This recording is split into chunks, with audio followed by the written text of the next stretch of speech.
Yo, how y'all doing today? All right, let's get the elephant out of the room. I watched the Game Awards. It was definitely the Game Awards, that's all I'll say. The Witcher 4 was cool. Okami 2, best reveal there for me personally by far. Easily, not even close. What else? Oh yeah, Virtua Fighter 6. I'm really hyped for Virtua Fighter fans. I'm glad they finally get to eat. But I'm not here to talk about any of the reveals or what got what reward. Shout out Balatro though.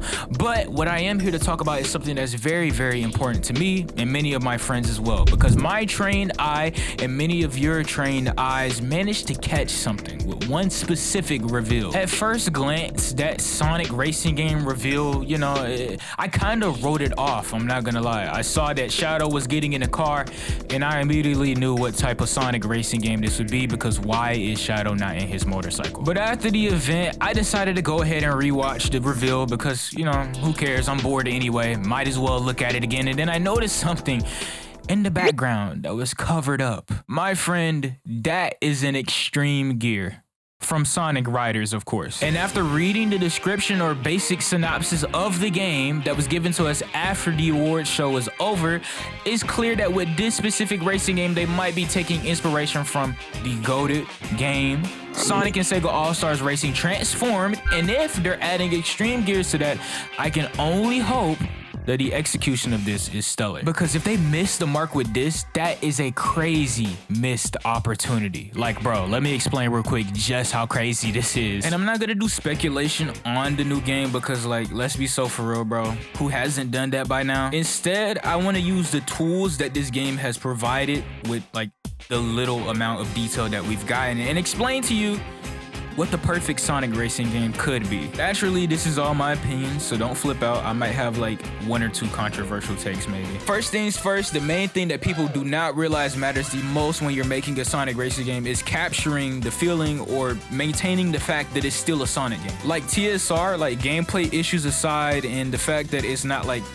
Sonic and Sega All-Stars Racing like installment aside, I feel like this game does a horrible job at doing that, and that's one of the main reasons that people are put off by it. It's like super bland and it feels like sluggish to play, and that's horrible because it's a racing game, so like, what are you doing? Like, Sonic Riders is super futuristic with its art style, right? And it's very, very flashy as a game. Sonic and Sega All-Stars Racing has like the crossover element to rely on, so you have really good maps. It's a very charming game overall, and it has really cool gameplay mechanics, just like Sonic Riders. But when you think about it, what does TSR have as its main crutch? Not necessarily like a gimmick, but like, what does it really offer? And if it's not gonna have any of those things as a plus to it, then it should at least be Sonic to its core, because it is an all Sonic cast. Yeah, it kind of fails at doing that as well. It low-key feels like a Roblox minigame sometimes, with like Sonic models plastered onto it. And don't get me wrong, it's not super buggy or anything, so I won't call it like downright bad, but like, I'm just not playing it over other racing games because it doesn't have the DNA of Sonic. At least it doesn't feel like it to me. So before even getting into gameplay mechanics, you have to have the soul of Sonic, more or less, whether that be through the soundtrack, whether that be through the animations, how the game plays overall, so I guess gameplay mechanics in general, you have to have that down first. Now, what's step two? Step two is realizing that Sonic R is not the game that you thought it was, and it's time to stop logic it in every single conversation about a Sonic racing game because you didn't play that game for more than 2 hours. On a serious note though, I was really thinking about what I would take from Sonic R and implement in my Sonic racing game of choice, and honestly, I couldn't think of much. The soundtrack is good, and I mean, it's enjoyable as like a arcadey type game, but overall, I don't find myself feeling strongly about Sonic R, to be honest. Like, I put this in the same bracket as Sonic the Fighters. Like, the concept of the game is something that I want to see again. Like, you know, Sonic characters actually racing on foot instead of in vehicles. The Sonic fighting game. I want to see those concepts again, but I don't want to see them again in the same way that Sonic R or Sonic the Fighters executed them. because that sounds kind of boring. But to sing the game a little bit of praise, what I will say about it to its benefit is the fact that like the way they design levels works really well for what they were going for. I like how they're super open to the point where when you get really good at one and you know the layout like from top to bottom, you can start triple overlapping like opponents. It's actually really cool. Moving on though, another huge factor is whether or not this game will have crossover characters from different Sega franchises. As seen with Sonic and Sega All-Stars Racing, it adds nothing but benefits upon benefits for the game.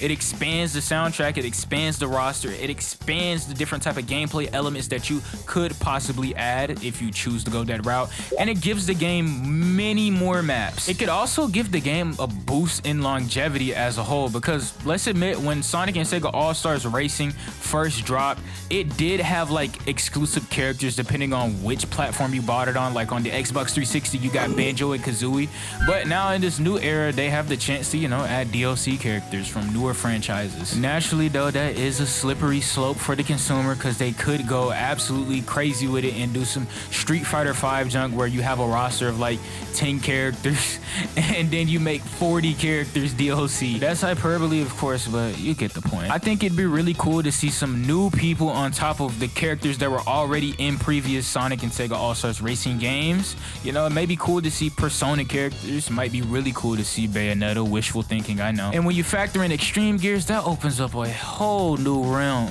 A whole new realm of gameplay mechanics. We're finally on the fun part, I know. But before we get to Extreme Gears and all the transform elements and stuff, I want to gush about something that I wish they would do. I know they probably won't do this, but I think it'd be very sick. The one thing that I really wish the All-Star Racing games did was add like multiple vehicle types to pick from, kind of like Mario Kart. Definitely not to the degree that Mario Kart Wii did it, because oh my god, the weight system made that game so sweaty. Now, I'm not gonna say it's bad or anything that the game is super competitive, because it allows for a lot of cool stuff, but I do want to vent, bro. I was playing Mario Kart Wii competitively for like 3 months straight online. I never want to see anything close to Flame Runner Donkey Kong ever again. But I do want to see variation in vehicle types, and you know, it could also give us some really cool fan service. Also fixes the issue of Shadow not having his signature bike in the teaser, because why are we still not allowing Shadow to ride his bike? Add Extreme Gears on top of that, and then like, you know, this is like fan fiction levels of fan service, bro. It'd be absolutely crazy,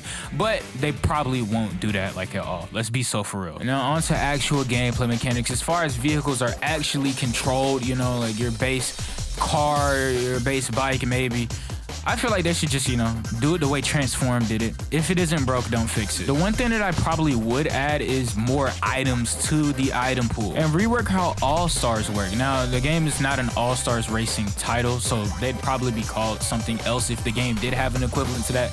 But essentially, All-Stars are just, you know, when you get the Chaos Emeralds from an item box in All-Stars Racing and you go Supersonic. It's your character's super move effectively. In Transform, you can't go Supersonic. They took that out of the game.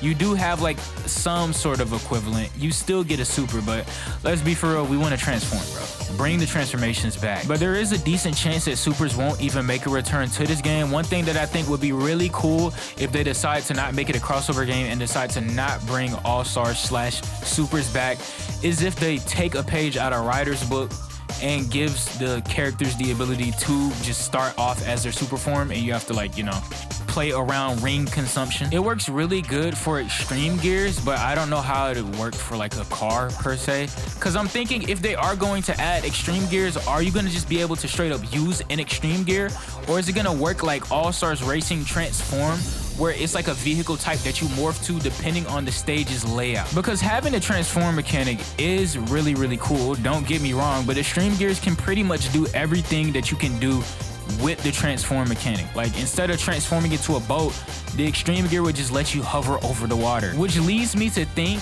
having the Extreme Gear become a part of the transform mechanic would just likely make much more sense if they are going to have both cars and Extreme Gears, because everybody would just end up picking the extreme gear. But what I will not be compromising on at all is if they are going to have extreme gears in cars, I want them to put in the exact same trick system as Sonic Riders 1. I don't want to see anything like zero gravity, even though I don't hate zero gravity. I like zero gravity, but I don't want to see the trick system be like that where it's just a predetermined trick.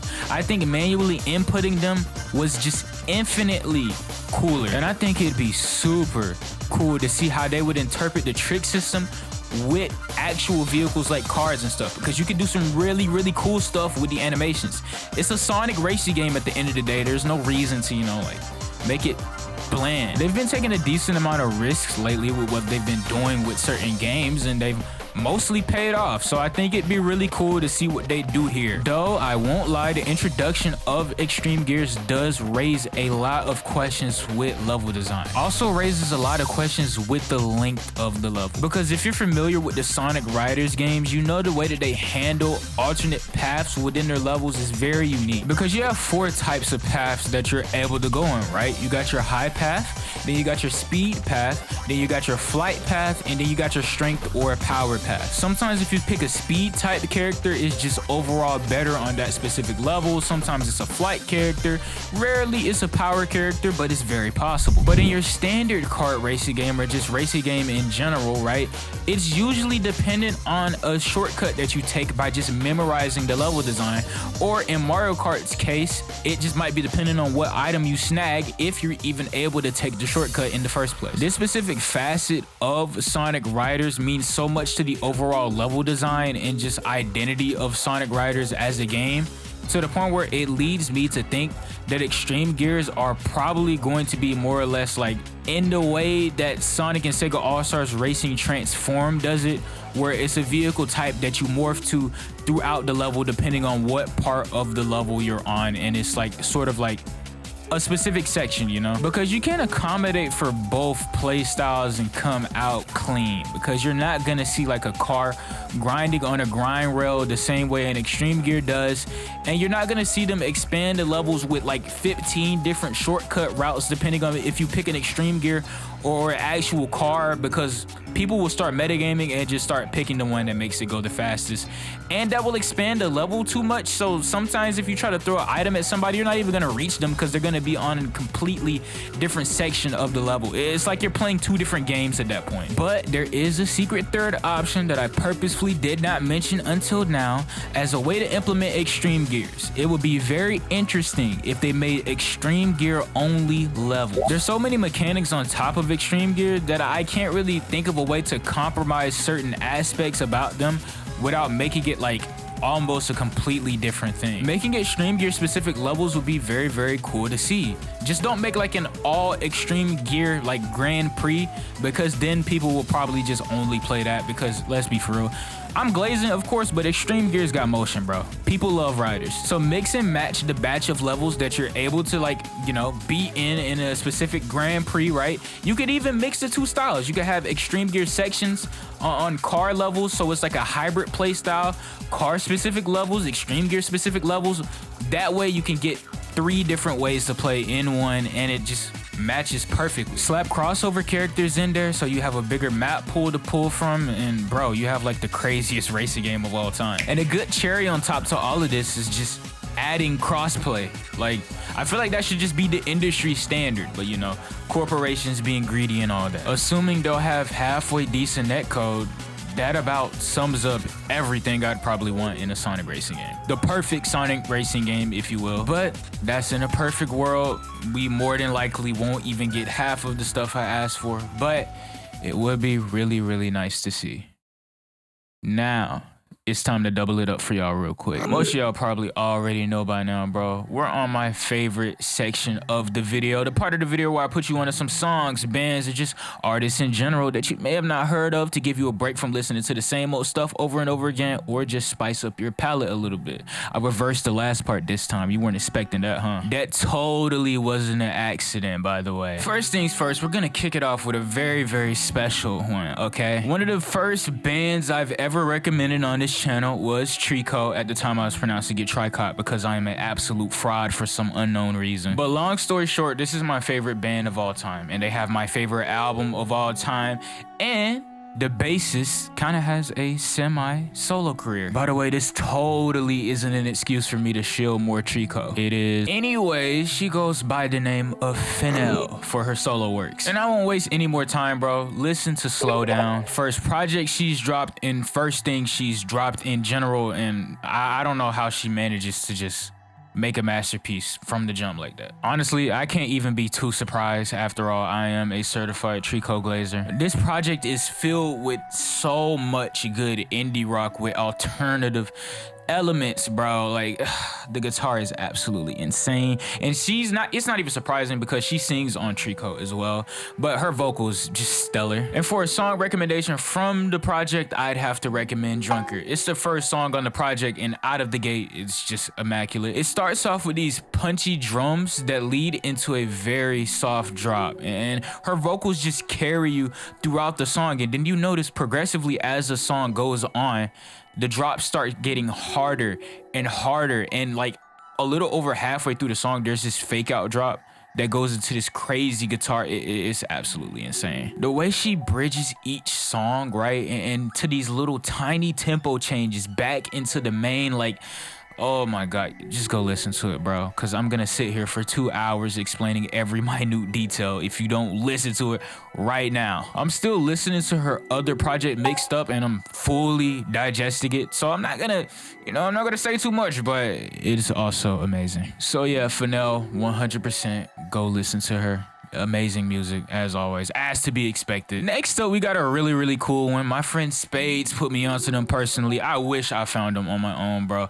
I hate getting put onto stuff. I want to find it, but next up, we got Internet Girl. And oh my God, it's like every single year, music just gets better and better. It's like we're building up to something absolutely insane. As far as genre versatility, like and genre fusions between Kenny Mason, AG Club, Paris, Texas, JVB, aka Joey Valence and Bray, the GOATs, and Internet Girl, I really don't know how every single time I find a new artist that's in that kind of like vein of just being completely different to the point where you can't even genre them fully because they do so many different things.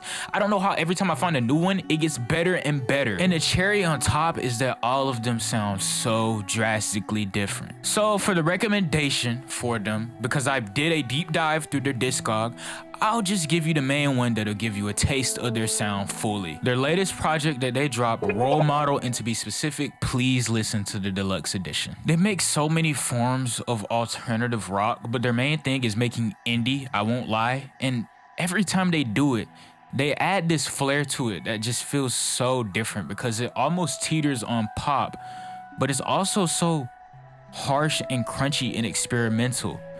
But it's soft somehow.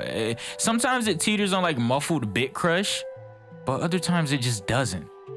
It's very hard to explain, I'm not gonna lie. I guess the only way to put it in perspective for you is for you to go listen to it. So I'll give you 3 quick recommendations so you can understand what I mean about how all of these can be in the same vein, but sound so different. Listen to Dumb Party, okay? Listen to Kids, and listen to Anything You Want. But for a personal recommendation, bro, listen to Boss, their latest release. Absolutely insane song. The production, off the charts. Just completely off the charts. The mixing, bro. Don't let me nerd out about the mixing because we will be sitting here for 3 hours, bro. I've been on my engineer arc with mixing lately. I've been getting cracked at it. Absolutely insane. Do not make me nerd out about the mixing. I'll only say this one thing, bro. The like stretch modulation on the first chorus. Oh my God. Because in the background, like you realize they didn't put the modulation on the entire master because you can hear the tape stop. Bro, I'm not even gonna start about it, bro. Just go listen to it. Internet Girl, go listen to them right now. Absolutely insane discography and absolutely insane video. I really enjoyed making this one for y'all. And before you click off, hold on one sec. Let me cook a little bit. May I interest you in joining the official Canon Core Discord server? Like, bro, we have crab legs. What's there not to love? Also, please feel free to comment what you'd like to see in the Sonic Racing game. I'm interested in seeing your opinions too. And as always, feel free to give me more song recommendations, more anime recommendations, more manga recommendations. I've been reading Tenkaichi lately because somebody put me on. It's been pretty good, I'm not gonna lie, bro. It's like Record of Ragnarok if it didn't have like a small fall off. I should probably make a video on some of the manga that I've been reading lately, actually. Also, before I forget, please give me game recommendations, bro. And yeah, I think that's about it. But I still don't know how to end video. Up in here with my tool, they gon' find you in the ditch, yeah. Straight for high rule, you not from it, you a glitch, yeah. Man of my rules, running with the misfits, yeah. Do not misclick, that's gon' get you hit quick, yeah. Death on death, this God, ain't no variation, it's Lord X Lord. I keep a paradise, so I X out of clock. And my name Lucy, when I talk, you